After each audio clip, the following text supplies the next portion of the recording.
For the early part of this second round, we see the smelter owner. Now, he made an error, actually. He built trains out to here. The connection to this and this town created enough that he could have had a $2 bonus had he had another town. And he wants to build one here. He needs to build another town. Although now maybe he doesn't, because he sees this one cropped up. But he lost a couple of bucks that he could have had he built the town first. That town would have been kind of nice too, because it would improve his orange, which he also wants to improve. So rather than building track, he's probably going to build that town so that he can increase the price and value of his own his mining company. His other railroad, he's been just kind of ignoring, the red one down here. It's set up and can start paying off its loans, and maybe it'll be worth something, maybe not. But he's much more interested in making sure that he gets maximal value out of this one, which he thinks can actually provide some strength. Now, here's the problem. He also would like to buy stock. Well, it's gotten too late. It's gotten up to 75. This is one of the problems with railroads and why the blue player wanted to grab one. Their stock value gets tremendous even though they're not producing income, and they become impossible to buy. The blue one's still very cheap, so until it hooks something up, it's in good shape. Now he wants, though, to get some of that stock value off of it, because he probably doesn't want to buy another share of it. He could always sell it, but that would dump its price significantly, conceivably.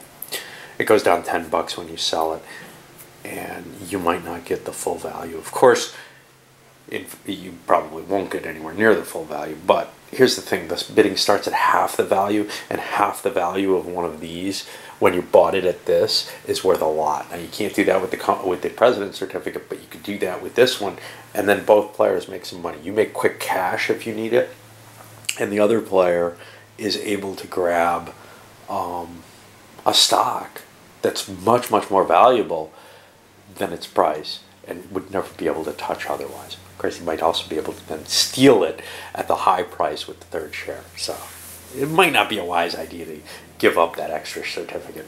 If you can avoid it, I think you want to hold it. Anyway, let's go back to this. So the black player kind of screwed up with his play. Next player here with the green railroad. Well, damned if I know what he did. Ah, yes, he bought a share of the Manhattan Gold Mining Company, which is the only one that's not hooked up yet. He's hoping to capitalize on its value here. Well, no, Bullfrog's not hooked up yet, and that's going to grow as well. He could have bought that instead. He's less certain of the likelihood of that, though. He thinks the black one almost certainly is going to get hooked. So he threw the money in there so that it could build a house, and that's cool, you know. Bullfrog may have been a better purchase, actually, though, because it already had the house and would be breaking the 25. Again, these kind of decisions are kind of tough to make. And then we go over to this guy. And he took the cash from that to build the house so that his railroad doesn't get screwed. They probably discussed that a little bit before the purchase. I think that purchasing this one would have been a better move, the Bullfrog Mines, but we'll see. So now to the second half. So some tough decisions here. Not so much for this guy. He hooked up his Bullfield Gold Mines and also this one. Got advantages in terms of this was an expensive connection for what he got out of it, but he wanted to do it because that's his last track play, and he's just done with that railroad. He's developed it fully. Now it's time to start paying down the debts. Doesn't have to worry about it anymore. And he's gotten this. This is the yellow one, way up here. It had actually been higher up until this guy with the blue railroad played, and he ran into Beatty through his mine. Now, why did he do that? Because actually his mine couldn't advance in value from it, and he got cost a good $8 from his mine value on that. But the reason is he wants to use railroad capital to build a building here. He didn't have enough mining capital to build another building here. So, rather than just hooking the railroad up here or paying out of pocket to build this building, which he could have done, he definitely could have done that, and that would have benefited a lot of people, himself among them, but he was willing to take the hit on his mine. He's one of the top producing mines. Mines can disappear. He's really not absolutely convinced that the mine is his only way towards victory. He's got another mine down here which is not doing well, and he's got the railroad. He might be able to hook up that other mine, but it wouldn't really be of value to his railroad, so he's going to try to stay close and run up here. Alright, so that is the end of the second round. Halfway through, and I'm already the third round, and I'm already forgetting what I'm doing, so I'd better let you guys know. First player built that building with Goldfield, bonused not only his railway, but his mine, and incidentally somebody else's mine. Great. Second player over here took out yet another bond and connected up the Bullfrog mine. Minor improvement, but knocked yellow back into his place. Definitely helped the owner of the Bullfrog mine, but we're seeing a number of mines going up in value at this point. And now the third player was over here. He had the unhappy position of not really having anything to do. And he's got an extra action. What he ended up doing is, because he doesn't have a railway, he ended up doing haul ore and got $2,000 and improved the value of one of his mines. He's improving the Tonopah because he gets all the cash from that. He's just going to, try to pillage that for whatever it's worth and put that money into other stocks, maybe even railways, because right now he feels really hemmed in by his choices. He can make a lot of money, but he doesn't have operations to do on it. Okay, so that's going to put us at the back end. Well, this guy, even though he has a railroad, had nothing he could do that was of value to him.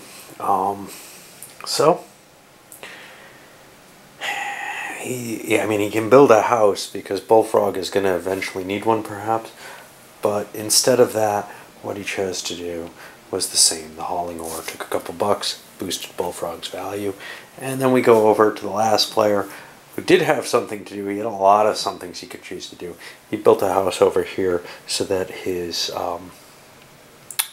yellow gold center can continue to advance, and that gave bonuses to these guys, to his, and also up here to the orange company. So we're seeing the mines are beginning to rake in some money, all except the ones that have been neglected. Up here, totally unconnected, and down here, connected early in the game, but it's kind of been failing since then. Never even built a house. It has the cash for it, but he's just not using it. And somebody may take that away from him if he doesn't do something with it. Alright.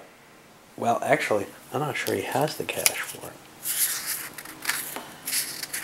He does. He has like 40,000 on it now.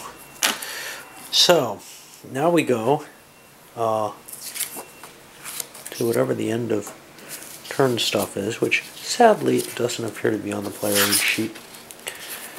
You have to go here. And it's the develop mines and then collecting the income. Let's develop the mines first, see what happens with them. It's the last shallow dig for everyone, pretty much. 5 for the rhyolite blue. Hey, did I do anything wise there? It's got 2 chips, so it can break 50 now. So it indeed goes up. Over here at Bullfrog, goes up 4. And now the mines are going to get shakier in terms of how much they make. Silver Peak goes up 6. Still can't bust through. It's not. Nobody built a house. Nothing. All right.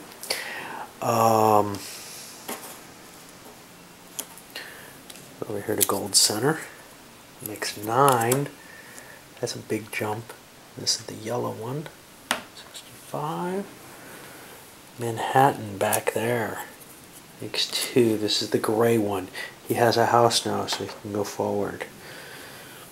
The Tonopah makes 4. That's purple. He doesn't have any decisions to make. And over here on the orange one, makes 6 and gains a lot of ground.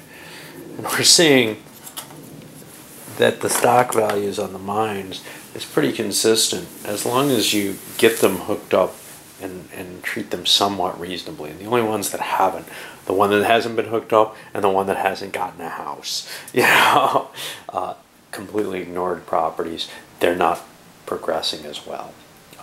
This one will progress. This one, somebody's got to do something about it to help it. It's going to be a wasted stock buy.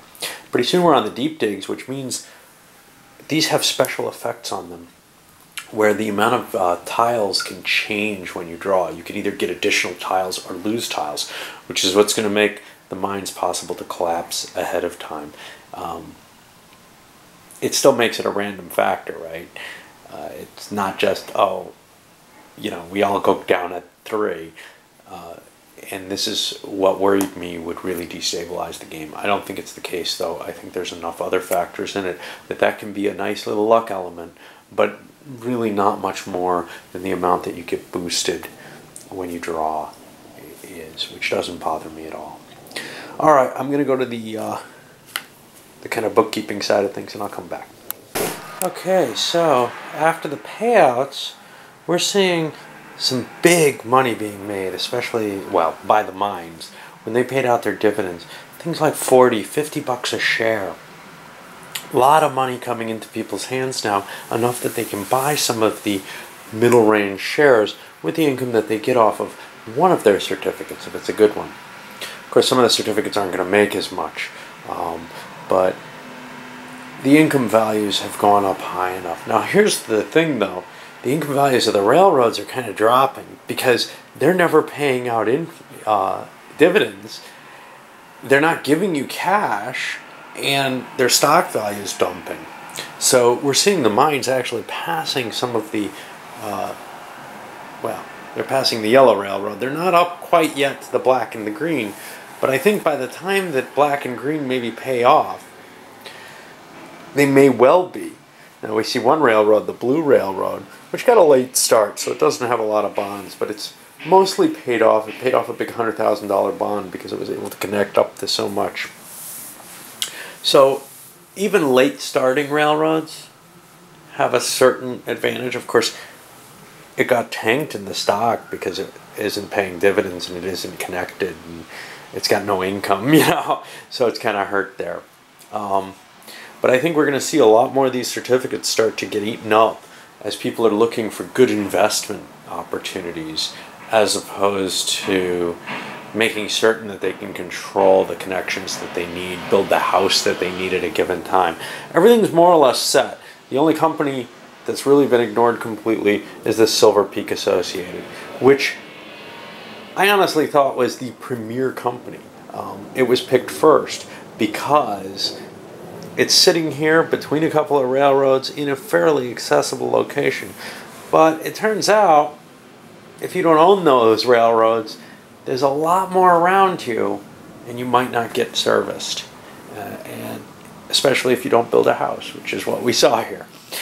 He wasn't willing to cough up the money for that. All right, we've got, oh, I forgot about his action. Son of a bitch. He was pretty much forced into doing this anyway, and he would get an extra $2, which I'll put in because he took all the money. He has all the certificates for that company. Tonopah is kind of interesting for him. He may pay out of pocket for a house to see if he can drive its stock value higher and higher, just because he's the only one invested in it. It's his money, you know. The money's not going to be there on the company charter. There's no way to get it there. He can't buy shares, but it's his company, so he can do that. Okay. Well, I guess I'll load this one up and I'll correct his money.